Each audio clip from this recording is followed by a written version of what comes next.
ಹೆಮ್ಮೆಗೆ ಬರೆ ಹಾಕಿದಂತೆ ಬಳ್ಳಾರಿಯಲ್ಲಿ ಗಲಭೆಗೆ ಕಾರಣೀಭೂತರು ಯಾರು ಅನ್ನೋಂಥ ಪ್ರಶ್ನೆಯನ್ನು ಕೇಳಬೇಕಾಗುತ್ತೆ. ಯಾಕಂದರೆ ಇವತ್ತು ಎತ್ತಿಗೆ ಜ್ವರ ಬಂದರೆ ಎಮ್ಮೆಗೆ ಬರೆ ಹಾಕಿದಂತೆ ಈ ಗಲಭೆಗೆ ಕಾರಣೀಭೂತರು ಯಾರು ಅನ್ನೋಂಥ ಪ್ರಶ್ನೆಯನ್ನು ನಾನು ಕೇಳಬೇಕಾಗುತ್ತೆ. ಬಹುಶಃ ಈ ಗಲಭೆಗೆ ಕಾರಣೀಭೂತರು ಶಾಸಕರಾದಂಥ ನಾರಾ ಭರತ್ ರೆಡ್ಡಿಯವರು, ಅವರು ಕಟ್ಟಾಳರಾದಂಥ ಸತೀಶ್ ರೆಡ್ಡಿಯವರು, ಅವ್ರ ಬೆಂಬಲಿಗರು, ಅವ್ರನ್ನ ಬಂಧಿಸೋದು ಬಿಟ್ಟು ಒಬ್ಬ ಜಿಲ್ಲಾ ಪೊಲೀಸ್ ವರಿಷ್ಠಾಧಿಕಾರಿಗಳು ಅವರು ಎಷ್ಟೋ ಕ್ರೆಡಿಬಿಲಿಟಿಗಳನ್ನು ಕೆಲಸಗಳು ಮಾಡಿ ಇವತ್ತು ಅವರು ಬಳ್ಳಾರಿ ಪೊಲೀಸ್ ವರಿಷ್ಠಾಧಿಕಾರಿಗಳಿಂದ SP ಅವರಂದೇಳಿ ಅವ್ರನ್ನ ಅಮಾನತು ಅಂದ್ರೆ ಅವ್ರನ್ನ ಸಸ್ಪೆಂಡ್ ಮಾಡಿರೋದು ಎಷ್ಟು ಮಟ್ಟಿಗೆ ಸರಿ ಅನ್ನೋಂಥ ಪ್ರಶ್ನೆಯನ್ನು ನಾನು ಕೇಳಬೇಕಾಗುತ್ತೆ. ಯಾಕಂದರೆ ಬಳ್ಳಾರಿಯ SP ಅವರು ಯಾರು ಪವನ್ ನಿಜ್ರೂರ್ ಅನ್ನಂಥ SP ಅವರು ಅಧಿಕಾರವನ್ನು ಸ್ವೀಕಾರ ಮಾಡಿಕೊಂಡು 12 ತಾಸಾಗಿದೆ. ಕೇವಲ 12 ತಾಸು, 12 ತಾಸುಗಳಲ್ಲಿ ಅವರು ಸೇವೆಯಿಂದ ಅಮಾನತು ಮಾಡೋದು ಕೇವಲ ಕಣ್ಣೋಡಿಸಂಥ ತಂತ್ರವಲ್ಲನ. ಯಾಕಂದರೆ ಇವತ್ತು 12 ತಾಸುಗಳಲ್ಲಿ ಅವ್ರನ್ನ ಅಮಾನತು ಮಾಡಿದಂದಿನ ಎಷ್ಟು ಮಟ್ಟಿಗೆ ಸರಿ ಅನ್ನೋಂಥ ಪ್ರಶ್ನೆಯನ್ನು ನಾವೆಲ್ಲರೂ ಕೂಡ ಕೇಳಬೇಕಾಗ್ತಾ ಇದೆ. ಯಾಕಂದರೆ ನಾನು ಮುಖ್ಯಮಂತ್ರಿಗಳ ಬಗ್ಗೆ ಭಾಳಷ್ಟು ಗೌರವ ಇದೆ, ಇಲ್ಲ ಅನ್ನಕ್ಕೆ ಹೋಗಲ್ಲ. ಯಾಕಂದರೆ ಅವರು ಕೂಡ 5 ವರ್ಷಗಳ ಕಾಲ ಮುಖ್ಯಮಂತ್ರಿಯಾಗಿ ಕೆಲಸ ಮಾಡಿದಾರ.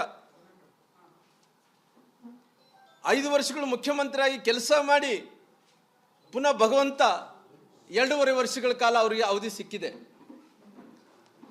ಪುನಃ ಅವರು ಮುಂದಕ್ಕೆ ದೇವರಾಜ್ ಅರಸರು ಏನಿದ್ದಾರೋ ಈ ಬಜೆಟ್ ಆದ ನಂತರ ಅವ್ರ ಅವಧಿಯನ್ನು ಕೂಡ ಮುಗಿಸ್ಬೇಕಂದ್ಕೊಂಡಿದ್ದಾರೆ.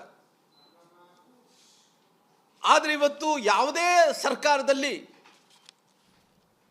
ಇವತ್ತು ಮುಖ್ಯಮಂತ್ರಿಗಳು ಇಷ್ಟೊಂದು ಅನುಭೋಗಿದ್ದಂಥ ಮುಖ್ಯಮಂತ್ರಿಗಳು ಯಾರನ್ನ ಅಧಿಕಾರಿಗಳು ಅವರು ಬಂದಂಥ ಟೈಮಲ್ಲಿ, ಹೊಸದಾಗಿ ಸರ್ಕಾರಗಳು ಬಂದಂಥ ಟೈಮಲ್ಲಿ ಆಗಿರ್ಬೋದು, ಅಧಿಕಾರಿಗಳು ಜಿಲ್ಲೆಗಳಿಗೆ ಹೋದಂಥ ಟೈಮಲ್ಲಿ ಅವರು ಜಿಲ್ಲಾಧಿಕಾರಿಗಳಾಗಿರ್ಬೋದು, ವರಿಷ್ಠಾಧಿಕಾರಿಗಳು ಯಾರೇ ಆಗಿರ್ಬೋದು, ಅದನ್ನ 6 ಮಂತ್ಸ್ ಅಂದ್ರಿಗಿನ ಅದು ಹನಿಮೂನ್ ಪೀರಿಯಡ್ ಅಂತ ಕರೀತಾರೆ. 6 ತಿಂಗಳ ಕಾಲ. ಈ 6 ತಿಂಗಳ ಕಾಲ ಹನಿಮೂನ್ ಪೀರಿಯಡ್ ಎಂದೇನು ಕರೀತಾರೋ ಆ ಕರೆಯಂಥ ಸಂದರ್ಭದಲ್ಲಿ, ನಾವು ಹನಿಮೂನ್ ಪೀರಿಯಡ್ ಅಂತ ಕರೆಯಂಥ ಸಂದರ್ಭದಲ್ಲಿ ಕಳೆದ ಸರ್ಕಾರದಲ್ಲಿ ಏನನ್ನ ತೊಂದರೆಗಳಾಗಿದ್ದರೆ ಅಲ್ಲಿ 6 ತಿಂಗಳ ಕಾಲ ಅವ್ರಿಗೆ ಅವಕಾಶವನ್ನು ಕೊಟ್ಟು ಅದೆಲ್ಲ ಸರಿಪಡಿಸ್ಕೊಳ್ಳೋ ಸಲುವಾಗಿ ಯಾವುದೇ ಸರ್ಕಾರಗಳು ಹೊಸ ಮಂತ್ರಿಗಳು ಬಂದಂಥ ಟೈಮಲ್ಲಿ ಅಧಿಕಾರಿಗಳಿಗೆ ಅವಕಾಶವನ್ನು ಮಾಡಿಕೊಡ್ತಾರೆ. ಈ 6 ತಿಂಗಳ ಕಾಲ ಏನು ಹನಿಮೂನ್ ಪೀರಿಯಡ್ ಅಂತ ಹೇಳಿ ಕರೀತಾರೋ ಆ ಹನಿಮೂನ್ ಪೀರಿಯಡ್ ಸಂದರ್ಭದಲ್ಲಿ ಅಲ್ಲಿ ಬಂದು 24 ತಾಸು ಒಳಗಡೆ ಏನು ಮಾಡೋಕ್ಕೆ ಸಾಧ್ಯ ಆಗುತ್ತೆ. ಹಂಗಾಗಿ ಪೊಲೀಸ್ ವರಿಷ್ಠಾಧಿಕಾರಿಗಳಿಗೆ ಸ್ವಲ್ಪ ಸಮಯ ಕೊಡಬೇಕಾಗಿತ್ತು. ಯಾಕೆ ಮುಖ್ಯಮಂತ್ರಿಗಳು ಇಷ್ಟು ಅನುಭೋಗಿದ್ದಂಥ ಟೈಮಲ್ಲಿ ಕೂಡ ಅವ್ರನ್ನ 24 ತಾಸು ಒಳಗಡೆ ಬೆಳಗ್ಗೆ ಅವರು ಅಧಿಕಾರ ಸ್ವೀಕಾರ ಮಾಡ್ಕೊತಾರ, ಮಧ್ಯಾಹ್ನ ಅಧಿಕಾರ ಸ್ವೀಕಾರ ಮಾಡ್ಕೊತಾರ. ಅಧಿಕಾರ ಸ್ವೀಕಾರ ಮಾಡ್ಕೊಂಡಿದ್ದ ಮಧ್ಯರಾತ್ರಿ ಇಲ್ಲದೆ ಬೆಳಿಗ್ಗೆ ಅವ್ರನ್ನ ಸಸ್ಪೆಂಡ್ ಮಾಡ್ತಾರೆ. ಹಂಗಾಗಿ ನಾನು ಮುಖ್ಯಮಂತ್ರಿಗಳು ಸ್ವಲ್ಪ ಸಮಯ ಕೊಟ್ಟಿದ್ರೆ ಚೆನ್ನಾಗಿರ್ತಿತ್ತು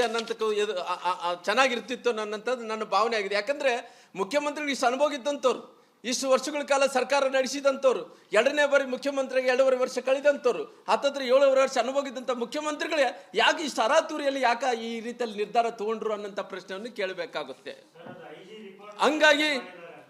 ಹಂಗಾಗಿ ನಾನು ಇವತ್ತು ಜಿಲ್ಲಾ ಪೊಲೀಸ್ ವರಿಷ್ಠ ಅಧಿಕಾರಿಗಳು 12 ತಾಸು ಸಮಯ ಕೊಟ್ಟಿಲ್ಲಲ್ಲ, 12 ತಾಸಲ್ಲಿ ಅವ್ರ ಮನೆಗಳು ಶಿಫ್ಟ್ ಮಾಡ್ಕೊಳಕ್ಕಾಗಲ್ಲ. ಅವ್ರ ಕುಟುಂಬಗಳು ಕೂಡ ಬೇರೆ ಕಡೆಯಿಂದ ಇಲ್ಲಿ ವರ್ಗಾವಣೆ ತರಿಸ್ಕೊಳಕ್ಕಾಗಲ್ಲ. ನಗರದಲ್ಲಿದ್ದಂಥ ಕೆಲವೊಂದು ಸ್ವಲ್ಪ ಸಮಯ ಕೊಟ್ಟಿದ್ರೆ ಎಲ್ಲ ಒಂದು ಕಡೆ ಅನುಕೂಲ ಆಗ್ತಿತ್ತು ಅನ್ನೋಂಥ ಕಾರಣದಿಂದ ಇವತ್ತು ನಮ್ಮೆಲ್ಲರೂ ಭಾವನೆ ಇದೆ. ಹಂಗಾಗಿ ಪೊಲೀಸ್ ವರಿಷ್ಠಾಧಿಕಾರಿಗಳಂತ ಪವನ್ ನಿರ್ಜೂರ್ ಅವ್ರನ್ನ ಏನು ಅಮಾನತು ಮಾಡಿಸಿದನೋ, ನಾನು ಮುಖ್ಯಮಂತ್ರಿಗಳಿಗೆ ಆಲ್ರೆಡಿ ನೀವು ಮಾಡಿರೋಂಥದ್ದು ಮೇಲ್ನೋಟಕ್ಕೆ ಅದು ತಪ್ಪು ಅನ್ನೋಂಥದ್ದು ಕೂಡ ಕಂಡು ಬರ್ತಾ ಇದೆ. ಹಂಗಾಗಿ ಇವರು ಎಲ್ಲೋ ಒಂದು ಕಡೆ ಕಣ್ಣೊರೆಸಂಥ ತಂತ್ರ ಮಾಡೋಂಥ ಕೆಲಸ ಮುಖ್ಯಮಂತ್ರಿಗಳು ಮಾಡಿದ್ದಾರೆ. ಹಂಗಾಗಿ ಇವತ್ತು ನಾನು ಈ ಗಲಭೆ ನಡೆದಂಥ ಸಂದರ್ಭದಲ್ಲಿ ಅನೇಕ ಗುಂಡಾಗಳು, ಬೇರೆ ಬೇರೆ ರಾಜ್ಯದಿಂದ ಬಂದಿದ್ದರು ಗುಂಡಾಗಳು, ಈ ನಗರದಲ್ಲಿದ್ದಂಥ ಅನೇಕ ಗುಂಡಾಗಳು ಕೂಡ ಬಂದು ಈ ಗಲಭೆ ಸೃಷ್ಟಿಯಾದಂಥ ಟೈಮಲ್ಲಿ ಕೂಡ ಅವ್ರನ್ನ ಎಲ್ಲೋ ಒಂದು ಕಡೆ ಈ ಗಲಭೆಯಲ್ಲಿ ಕೆಲವು ಮಂದಿ ಕುಮ್ಮಕ್ಕಗಳು ಕೊಟ್ಟಿದ್ದಾರೆ. ನಾನು ಇವತ್ತು ಇಲ್ಲಿ ಈ ಬಳ್ಳಾರಿ ನಗರದ DSP ಅವರಿಗೆ ನಾನು ಪ್ರಶ್ನೆ ಕೇಳ್ತೀನಿ.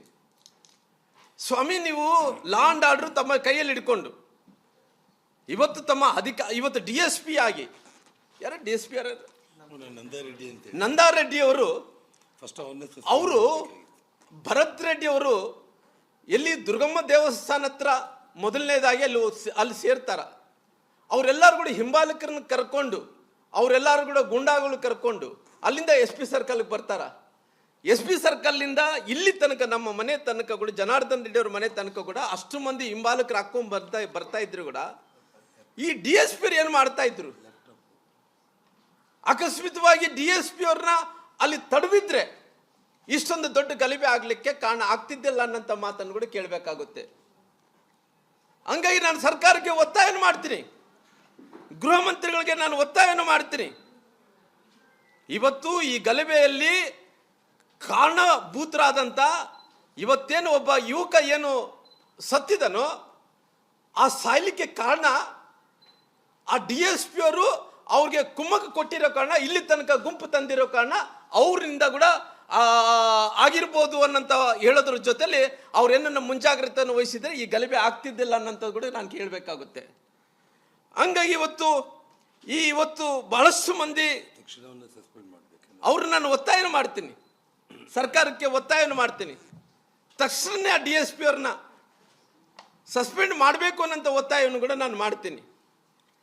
ಹಂಗಾಗಿ ಇವತ್ತು ಸಾಕಷ್ಟು ವಿಚಾರಗಳಲ್ಲಿ ನಾನು ನೋಡ್ತಾ ಇದ್ದೆ. ಇವತ್ತು ಸರ್ಕಾರ ಇವತ್ತು ಮನಸ್ಸು ಮಾಡಿದರೆ ಅನೇಕ ಮಂದಿನ ಕ್ರಿಮಿನಲ್ಸ್ನ, ಯಾರು ಈಗ ಗಲಭೆಯಲ್ಲಿ ಶಾಮೀಲಾದಂಥವ್ರನ್ನ ಅವ್ರನ್ನ ಒಳಗಡೆ ಹಾಕ್ಬೋದಾಯಿತು. ಇಲ್ಲಿ ತನಕ ಆಗಿದೆ. ಅವರು ಯಾವುದೇ ರೀತಿಯಲ್ಲಿ ಕೂಡ ಇವತ್ತು ಕೇವಲ ಅದು ಏನು ಅಂತಿದ್ರಲ್ಲ ರಿಪಬ್ಲಿಕ್ ಆಫ್ ಬಳ್ಳಾರಿ ಅಂತಿದ್ದೇಳಿ, ಇವತ್ತು ಅವರು ಶಾಸಕರು ಎಲ್ಲರೂ ಕೂಡ ನೋಡ್ತಿದ್ದಾರೆ ರಿಪಬ್ಲಿಕ್ ಆಫ್ ಕಾಂಗ್ರೆಸ್ ಮಾಡಕ್ಕೆ ಹೊಂಟಾರ. ಹಂಗಾಗಿ ಇವತ್ತು ನಾನು ಗೃಹ ಸಚಿವರುಗಳಿಗೆ ನಾನು ವಿನಂತಿ ಮಾಡ್ಕೊತೀನಿ, ಇವತ್ತು ನೋಡ್ರಿ ಇಷ್ಟೊಂದು ಗಲಭೆಗಳು ಈ ರಾಜ್ಯದಲ್ಲಿ ಆಗ್ತಾ ಇದಾವ. ಗೃಹ ಮಂತ್ರಿಗಳ ಇವತ್ತನಾಗಲಿ ಕಣ್ಣು ತೆಗಿರಿ.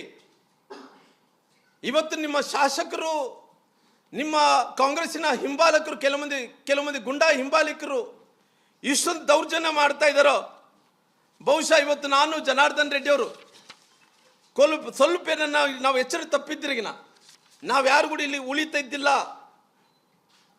ದೇವರ ಆಶೀರ್ವಾದದಿಂದ ಎಲ್ಲೋ ಒಂದು ಕಡೆ ಆ ಗಲಭೆ ಆಗೋಂಥ ಟೈಮಲ್ಲಿ ನಾವು ಸೈಡ್ ಇರೋ ಕಾರಣ ನಮ್ಮ ಇವತ್ತು ಪ್ರಾಣ ಉಳಿದಿದೆ. ಅಕಸ್ಮಿತವಾಗಿ ಅವ್ರೇನೇನು ಗುಂಡು ಹಾರಿಸೋದು ಆ ಕಡೆ ಈ ಕಡೆ ಆಗಿದ್ರೆ ನಮ್ಮ ಜೀವ ಹಾರ್ತಿದ್ದು, ಇವತ್ತು ನಾವು ಇರ್ತಿದ್ದಿಲ್ಲ.